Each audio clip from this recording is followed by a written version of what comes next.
The sidewalk had a life of its own. People rushed past, lost in their own worlds.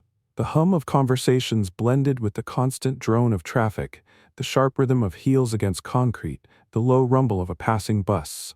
Some stared at their phones, eyes glued to the screen. Others walked briskly, juggling a coffee cup in one hand and a business folder in the other. Laughter, frustration, hurried footsteps. It was all part of the city's endless rhythm. Tiffany sat at the very edge of the sidewalk, near a bus stop where people came and went without ever noticing her. Her wheelchair was just another piece of the urban landscape, something so ordinary that it faded into the background. In front of her sat a small folding table. This was her world. Tiny plush toys were neatly arranged in rows. Miniature teddy bears with button eyes, long-eared bunnies, little elephants with soft, curved trunks. Each one had been carefully stitched by her hands, each carrying a piece of her patience, her time, her quiet hope. But hope faded with every passing minute. People walked by without even glancing at them. They were too busy, checking messages, planning their day, avoiding anything that didn't fit into their schedule. Tiffany ran her fingers over the smallest toy, a little bear with a slightly crooked stitch. It was the first one she had ever made. No matter how hard she tried, that seam was never quite right. "You're unwanted, too," she whispered. Her mother, Susan, stood nearby. Her hands were clasped tightly in front of her, her expression unreadable. But her eyes, they said everything. She saw how Tiffany sat here every day waiting. She saw the tiny flickers of hope in her daughter's eyes, the way they sparked and then dimmed. The sun was warm today, but it didn't make a difference. An hour passed. Then two. No one stopped. She was about to give up when she spotted a young woman in a crisp business suit approaching. High heels, confident stride, an air of purpose in every step. Tiffany held her breath as the woman hesitated for a brief second. Her gaze flickered toward the table. "Please, just stop." The woman tilted her head slightly as if considering it. But then, just as quickly, she straightened and walked on, disappearing into the crowd. Tiffany lowered her eyes. Almost. But no. She had felt this before. Hope burned the most when you thought something was about to change, only for nothing to happen. A deep engine hum rumbled from around the corner. A sleek black car rolled to a stop at the red light. The driver waited, but the man in the passenger seat wasn't looking at the road. He was looking at her. This wasn't the first time he had seen her. Every morning he passed by, noticing her small figure, the carefully arranged toys, the empty space around her. Before, she had been just another part of the scenery. But something was different now. Today, he wasn't just going to drive past. Today, everything was about to change. Every morning, Darius drove past in his black car. He noticed the girl, her still figure, the neatly arranged toys, the emptiness around her. At first, he didn't think much of it, just another face in the crowd. But with each passing day, her image stayed with him a little longer. There was something about her that caught his attention. Maybe her persistence. Maybe the quiet loneliness that seemed to linger around her small table. Darius was a busy man. His company dealt in investments, and every minute of his day was consumed by business, contracts, negotiations, phone calls. His world revolved around numbers, projections, and strategies. But the girl by the road kept pulling at his thoughts. Who was she? Why was she there? What was she selling? At first, he tried to ignore his curiosity, but one morning, everything changed. That day, he slowed down just in time to see a middle-aged woman, probably the girl's mother, gently drape a light blanket over her shoulders. Even though the autumn sun was warm, the breeze was crisp. That small act of care struck something deep in Darius. He remembered his own mother, strict but kind. Her hands were always warm, her voice steady and full of certainty. Even years after her passing, he could still hear her words. There are people in this world we're meant to see, even when others overlook them. Maybe that was why, instead of driving past like usual, he flicked on his right turn signal and pulled over to the curb. Tiffany lifted her head. At first, she thought he was just parking, like so many people did when they stopped by the bakery nearby. But then the car door opened, and a tall man in an expensive suit stepped out, holding a cup of coffee in one hand. "Good morning." His voice was deep, slightly rough around the edges. "Have you been selling here long?" Tiffany froze for a second. People rarely spoke to her, especially not with genuine interest. She glanced down at her toys, then back up at him and nodded. "A few months," she said. "I make them myself." Darius crouched beside the table, studying the plush bears and rabbits. "They're adorable," he said, picking up a small teddy bear with care. "But I've never seen anyone stop here. Do you actually sell them?" Tiffany shrugged. She didn't want to complain, but the truth was, sales were rare. People walked by without noticing her, and the ones who did usually just gave her a sympathetic smile before moving on. "Not often," she admitted. "But I don't give up." Darius nodded, absent-mindedly rolling the stuffed bear between his fingers. There was something about her words that he respected. He was used to people who gave up at the first sign of struggle, always looking for an easier way out. But this girl, she kept showing up, day after day, even when no one was buying. "How much for the bear?" he asked. Tiffany told him the price. Darius pulled out his wallet, but instead of paying the exact amount, he placed a bill on the table, 10 times what she had asked. "That's way too much," Tiffany exclaimed, shaking her head. "It's exactly what it's worth," Darius smiled. "And a little extra, for your persistence." She wanted to refuse, but deep down, she knew. This wasn't just about the money. This man wasn't just buying a toy. He was telling her that her work mattered. She murmured a quiet thank you, and Darius gave her a small nod before standing up. "I'll stop by again sometime," he said over his shoulder before disappearing into the bakery. Tiffany watched him go, feeling something strange. Not just gratitude, something more. It was as if, in that brief moment, he had left behind something more meaningful than money. And for the first time, in a long while, she believed that tomorrow might be different. Darius leisurely crossed the street, heading toward the familiar table. Now that he was standing so close, he could get a better look at the girl. She was just a little over 20, but despite her youth, there was a certain weariness in her eyes and something that looked like disappointment.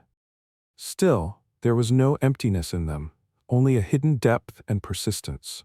Her hands, thin but steady, rested gently on her knees, and in front of her on the table were neatly arranged knitted toys. "Do people buy your toys?" he asked, watching her reaction. The girl shook her head and shrugged slightly, as if it didn't matter, but he could see in her eyes that it hurt her more than she was willing to admit. "No. No one even stops," she said quietly. Darius frowned. The toys looked well-made, even elegant. He picked up one of the knitted bears, studying it carefully, feeling the soft texture of the threads under his fingers. "How much are they?" he asked, glancing at her. She named the price. Darius shook his head ever so slightly. The price was laughable. Way too low for such meticulous work. He looked up at her. "Do you spend the whole day here?" he asked, twirling the toy in his hands. "Every day," she nodded. "Sometimes longer if the weather's nice." He looked at her with new interest. A young girl who didn't complain, didn't beg for handouts, but simply did what she knew how to do, and waited. There was no malice or despair in her voice, just acceptance and maybe a hint of hope. Darius sighed deeply and asked straight out, "Been in the chair long?" This time, Tiffany looked away, as if an invisible wall had just popped up in her mind. "Since I was a kid," she answered after a short pause. "It's a sickness. The doctors recommend surgery, but we don't have insurance. It's too expensive." Darius nodded, considering her words. He knew all too well how the healthcare system worked. If you didn't have insurance, your chances of getting quality care melted away like snow in the sun. He looked at her again. She needed more than just money for the toys, but she wasn't asking for that. It was impressive. Instead of saying something cliché like, "I'm sorry," he simply pulled out his wallet and picked one of the toys, a small knitted rabbit with blue ears. He offered a bill, but Tiffany gently shook her head. "This one's a gift." "You're the first one to stop," she said with a faint smile. Darius was a bit surprised. He was used to people taking money, especially when they really needed it. But this girl did something different. He studied her for a long moment, then smiled and nodded. "Well, thank you." He put the bill back in his wallet, but as he left, he slipped it onto the edge of the table without giving Tiffany a chance to notice. He didn't know why he'd stopped today. What made him get out of the car and talk to her? But something inside told him it wouldn't be the last time they met. Standing up, he took a step back, looked at her one more time, and added, "See you around." Then he turned and walked away. Tiffany watched him go, clutching the toy he'd chosen in her hands.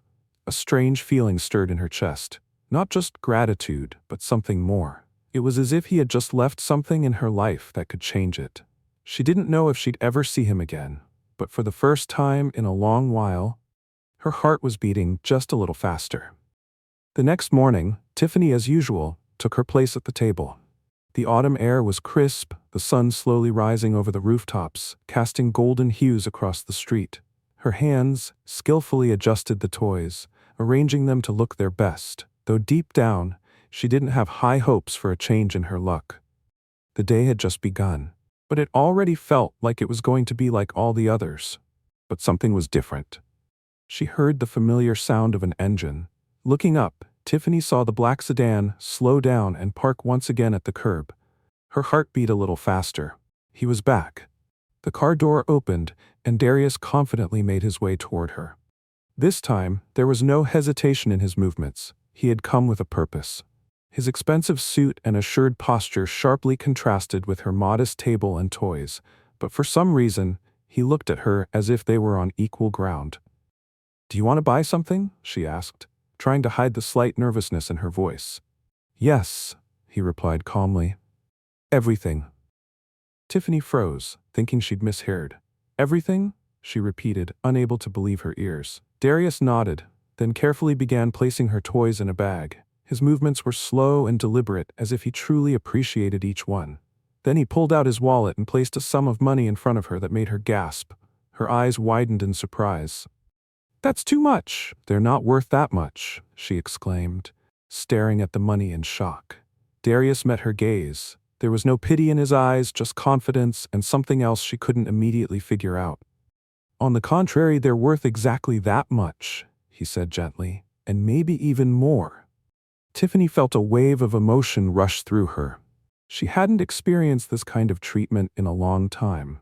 Usually, people either passed her by or bought one toy out of politeness, tossing her a couple of bucks and forcing a smile. But this man, he was doing something different. He saw her. "Thank you," she whispered, still unable to believe what was happening. Darius simply nodded and turned, disappearing into the door of the nearby supermarket. Tiffany stood there, dumbfounded, watching him. What was he doing? A few minutes later, he returned. His arms were full of huge grocery bags, bread, milk, fruit, canned goods, all the essentials a family might need to get through the next few weeks. Tiffany couldn't hold it in anymore. Her lips trembled, her eyes filled with tears, and unable to control the flood of emotions, she covered her face with her hands and cried. "Hey, it's okay," Darius said softly, setting the bags on the table. She shook her head, sobbing. It was too much. Too much kindness, too much surprise, too many strong emotions for one morning. Darius squatted down next to her, giving her space. He wasn't about to say any loud words or try to convince her of anything. He just waited, letting her process her feelings. Finally, wiping away her tears, Tiffany took a deep breath and looked up at him. "Why are you doing this?" Her voice was quiet, almost a whisper. He didn't answer immediately. He was silent for a few seconds, as if choosing his words carefully. "Because I can," he said, shrugging. "Because you're not asking for it. Because sometimes someone has to help, even when it's hard to accept." Tiffany looked at him for a long moment. Something inside her had shifted. Not in him, in herself. "What's your full name? Where do you live?" he asked suddenly. She hesitated, but then answered. Darius nodded, wrote the address down in his phone, and stood up. "We'll see each other soon, Tiffany," he said before leaving. That evening, he gave his secretary an assignment: find out everything about the girl. Who she was, who she lived with, what she needed, and what could change her life. And that night, Tiffany lay awake for a long time, for the first time in a long while, feeling that tomorrow might not be like all the days before. The next morning, Darius sat in front of a file. The medical history, diagnosis, lack of insurance, and the amount needed for surgery, it was all laid out in the neat folder his secretary had delivered. He flipped open the first page and skimmed through the lines. A childhood illness, countless rejections for medical help, a mother who had raised her daughter alone without any government support. The more he read, the tighter his fists clenched. He had no doubt about his decision. It was time to take action. Darius got back in his car and drove to Tiffany's house. This time, he wasn't in a rush. He knew the conversation wouldn't be easy. People who were used to rejection and fighting to survive rarely believed in miracles. And what he was about to offer seemed exactly that, an impossible miracle. When he arrived at the house, Tiffany was already waiting for him. She sat on the porch, wrapped in a thin cardigan, and her mother, Susan, stood beside her. Both women greeted him with guarded looks. Gratitude was there, but also a sense of caution. "Good morning," he said, stepping up the stairs. "Good morning," Tiffany replied softly. "You're here again." "Yes, and I didn't come empty-handed." He raised the folder. "I need your medical records." She furrowed her brow.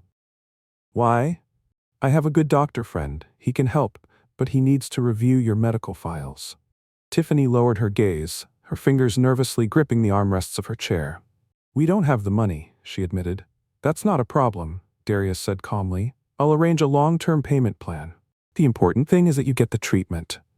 Susan exchanged a glance with her daughter. Her lips trembled, as if she wanted to say something but changed her mind. Finally, she sighed deeply and silently went inside the house. A minute later, she returned and handed Darius the documents. "Are you sure?" she asked quietly. "Yes, everything will be fine," he answered with conviction, hoping he was telling the truth. The paperwork took less than a day. Darius's secretary worked fast, transferred the money to the Swiss clinic's account, arranged an urgent hospitalization, and took care of all the necessary paperwork. The only thing left was convincing Tiffany that she deserved a second chance. When he arrived at her place again, Tiffany looked downcast. She was looking at him like she was waiting for the catch. "The plane leaves in a week," he said, sitting across from her. "Do you really think it's that simple?" Her voice was filled with doubt. "That I'll just get on a plane, go to an expensive clinic, and magically be able to walk again?" "Yes," he answered briefly. She scoffed. "That's ridiculous. The world doesn't work like that, Darius. People don't just show up in your life and change it with the snap of a finger." "What if I want to change yours?" He stared her straight in the eyes. She froze. For a moment, he thought she might start crying, but Tiffany just took a deep breath and turned away. "I'm scared," she whispered. "What if it doesn't help? What if nothing changes?" Darius leaned forward and gently covered her hand with his. "The important thing is that you try. This is your chance. Take it." She was silent for a long time. Then, slowly, she nodded. The farewell was hard. Susan, standing by the airport entrance, held her daughter's hand like she was afraid it might be taken away. Tiffany was nervous too. It was obvious by her stiff movements and the way she kept adjusting her hair. Darius watched them from a distance, giving them the space to say everything they needed to. When boarding was announced, he walked closer. "Are you ready?" he asked. Tiffany looked up at him. There was no fear in her eyes now. Only determination. "Yes," she replied. He smiled. "Then good luck. We'll see each other when you get back." She didn't know why, but those words sounded like he was sure of it. A few minutes later, the plane took off into the sky, carrying her into the unknown. For the first time in her life, she felt like the day ahead wasn't just another day. It was the start of a whole new life. Once a week, Darius called the doctors to check on Tiffany's progress. His secretary would send him reports, but it wasn't enough. He wanted to hear her voice. At first, the calls were brief, more like casual exchanges. "How are you?" "I'm fine." "How's the treatment going?" "The doctors say there's progress." But over time, those calls became longer, warmer. They talked not just about the treatment, but about life.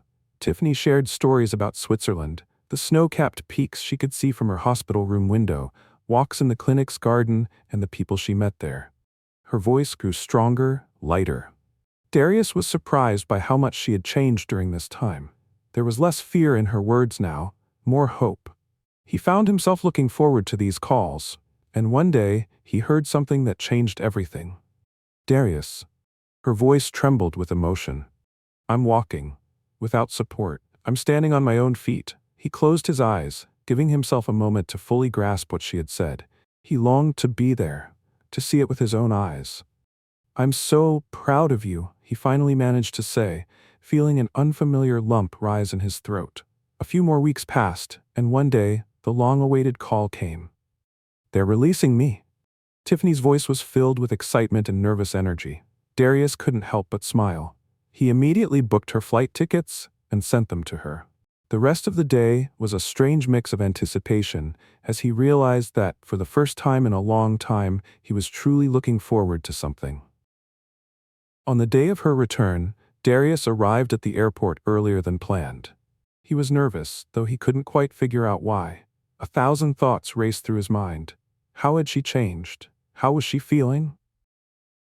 What would they say to each other first? When the boarding announcement was made, he froze. Time seemed to slow down. He watched passengers descend the stairs, searching for a familiar figure. And then he saw her. Tiffany was walking, without a wheelchair, on her own 2 feet. Darius couldn't hold back the tears. He didn't even remember the last time he allowed himself to express his emotions so openly. He just stared at her, amazed, in awe, overwhelmed by something he couldn't put into words. Tiffany saw him, and her face lit up with a smile. She rushed toward him, and he caught her in his arms. "You're here," she whispered, burying her face in his shoulder. "Of course I'm here," he replied, hugging her tighter. "Where else would I be?" She pulled back slightly and looked into his eyes. There was no longer any trace of uncertainty, only gratitude, joy, and maybe something more. "Thank you," she said, almost inaudibly. Darius smiled and ran his hand through her hair. "You did this all on your own. You fought. You deserve this new life." Tiffany nodded, brushing away tears. Then, quietly, she added, "But if it weren't for you, I never would have even tried." He didn't answer. He simply took her hand. The warmth of her palm reached all the way to his heart. Now she didn't just have a new life. She had someone who had become her destiny.